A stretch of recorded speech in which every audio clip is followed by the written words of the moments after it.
এই জন্য আল্লাহ পাক রব্বুল আলামিন কোরআনে পাকের মধ্যে এক জায়গা নয়, বারবার বিভিন্ন জায়গায় আল্লাহ পাক রব্বুল আলামিন ঘোষণা করেছেন, ইউরিদুনা লিইউতফিউ নূরাল্লাহি বিআফওয়াহিহিম ওয়াল্লাহু মুতিম্মু নূরিহি ওয়ালাউ কারিহাল কাফিরুন। আল্লাহ পাক রব্বুল আলামিন বলেন, আমি আল্লাহ সারা পৃথিবীতে আমার আলো দিয়ে সারা পৃথিবীটাকে আলোকিত করেছি।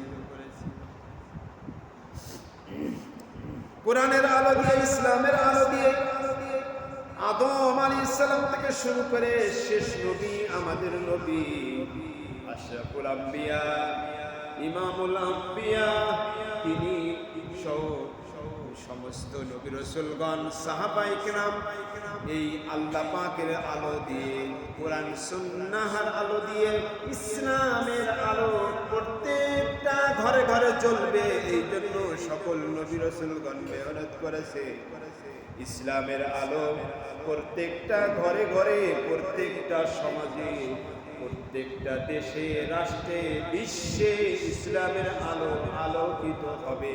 এই জন্য আদম আলাইহিস সালাম মেহনত করেছেন থেকে শুরু করে আমাদের নবী, বিশ্ব নবী পর্যন্ত এই ইসলামের আলোয় সারা বিশ্বটা আলোকিত হবে। এই জন্য মেহনত করেছে।